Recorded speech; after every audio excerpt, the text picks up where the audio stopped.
Welcome. Find the LCM. 16m, 12m square, n square, 8n square. 3 கொடுத்திருக்காங்க. 3 number கொடுத்திருக்காங்க. இத number பாப்போம். 16, 12, 8. 16, 12, 8. இதுக்கு LCM பண்றேன். 2 டேபிள்ல பண்றேன். 8 times, 6 times, 2 டேபிள்ல பண்ணா 4 times. மறுபடியும் இந்த 2 டேபிள்ல பண்றேன். 4 times, 3 times, 2 times. மறுபடியும் 2 டேபிள்ல பண்றேன். 2 times இந்த 3 அப்படியே வந்துரும். இது 1 times.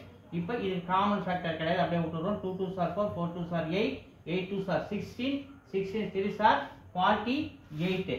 அப்ப இதனுடைய LCM என்னது 48. இந்த நம்பருக்கு வந்து LCM 48. அடுத்தது இங்க m பவர் 1 இருக்கு, m ஸ்கொயர் இருக்கு.